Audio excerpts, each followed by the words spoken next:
All right, so I wanted to make a video on XDTE, which is one of my largest holdings. I don't know, I have like 2,300 shares or something in it.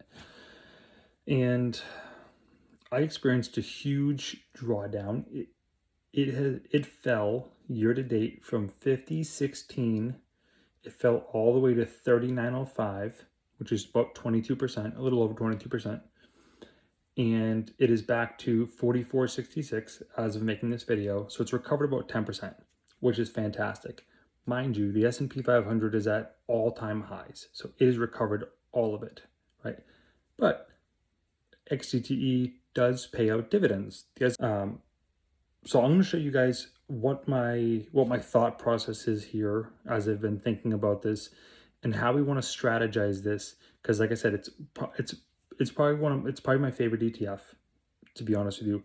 I have no intention of selling it. In fact, I want to basically take advantage of its volatility, right? Its price movement. And how do you best do that? You pay attention and follow along. All right, so if we go back 100 years, right, we're going to see the S&P 500 essentially do this, and XDTE follows it very closely. And what this is, it's like 10% up, 10% down, 10% up, 10% down, 10% up, 10% down, with mild variations, right, throughout the last 100 years. And we end up averaging anywhere from like 8 to 12% annually, right? Or 10%. And adjusted for inflation, people say it's really 7% if inflation is 3%, but those are just people who can't do math, because the real inflation is actually 6%, and it has been since 1980. If you look at the actual government website, CPI is your cost of goods going up, not money going down, okay? So, but that's for a whole nother topic. Assume this is XDTE, okay? So I have the numbers right here. It started year to date at 15.50.16, and right now we're at 44.66, but it fell to 39.05 back in April. Okay, so we were trending like this. We fell. We have recovered since about 10%, and we're trending like this. Okay, and this is your. Meanwhile, the S&P 500 was going like this. It fell, and now it's back to all-time high. Okay, that's the S&P 500. This is supposed to track the S&P 500. Why didn't it capture the top? It's because this XDTE has no downside put. They don't put options on this, right? Which is why they're able to give you guys out massive dividends. So that's very important.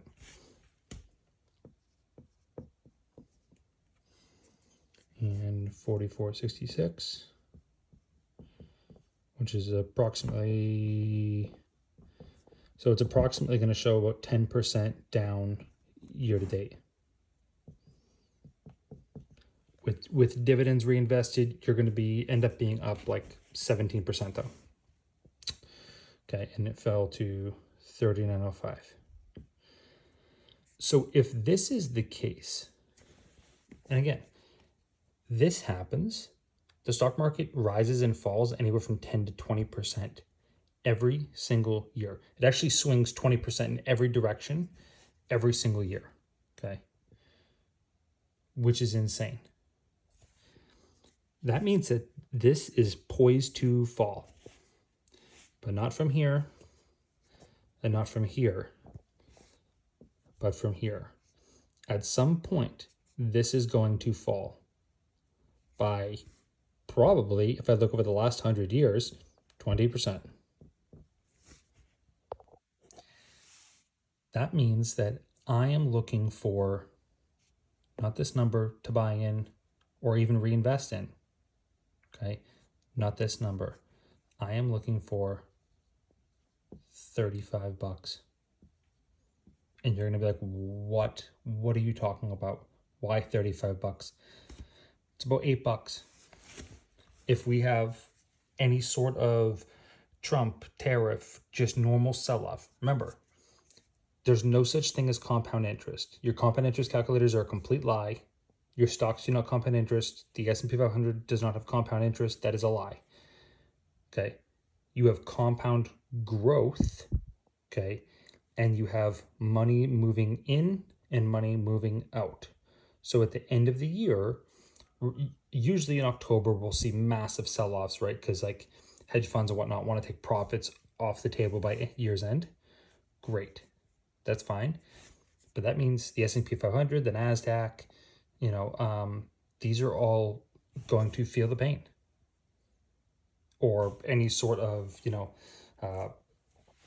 adversarial conflict across the world. They're going to feel pain, right? So I'm looking for 35.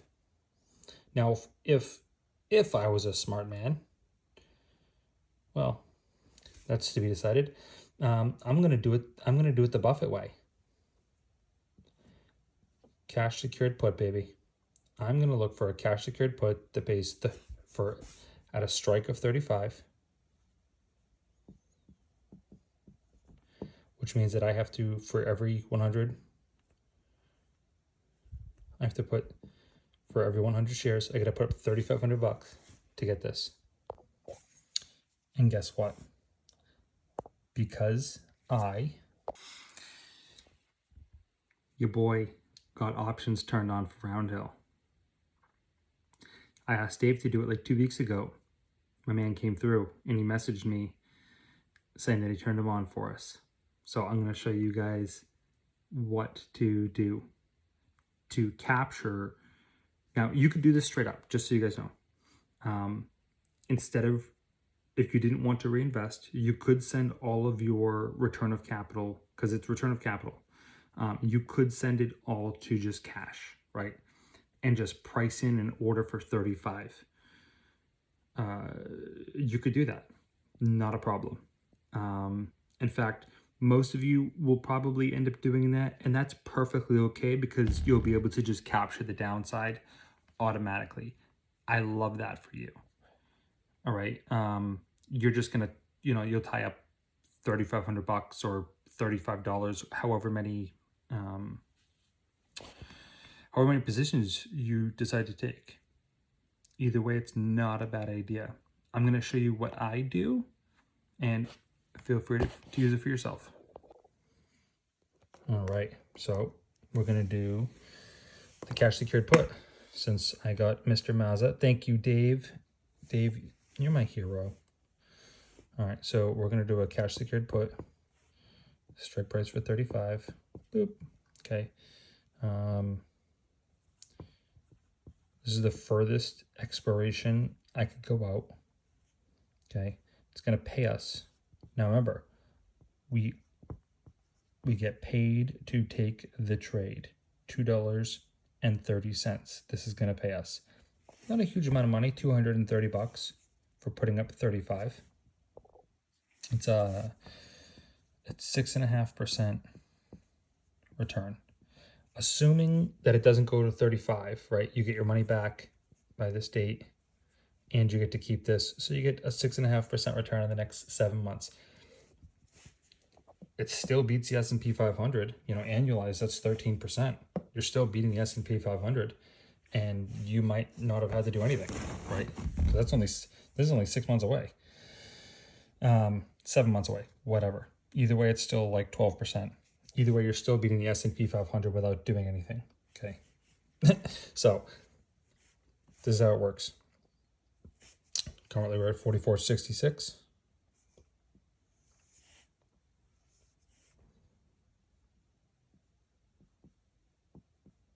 $44.16, I meant, is the current price.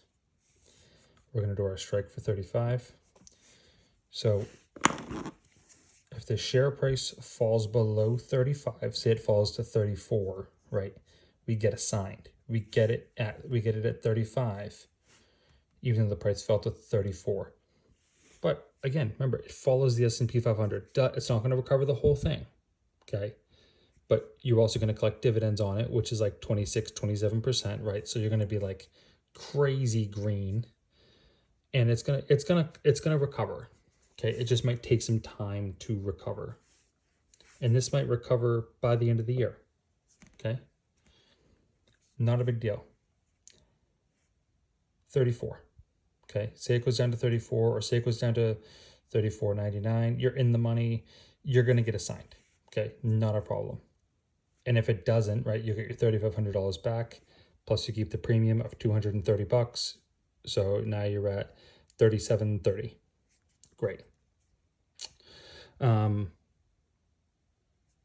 But your break even, and this is kind of the most important part, is assume you get assigned at 35.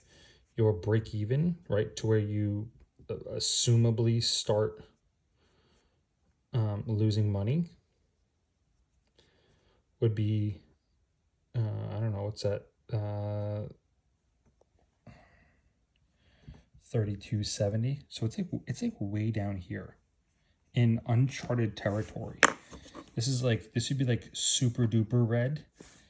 I mean, it'll rocket off like nobody's business again, because it tracks the S&P 500. And why does the S&P 500 go up? Is because we print money. None of this is real. I didn't mean to make that extra. I was getting a little bit too wild with the marker. None of this is real. This is all a fugazi.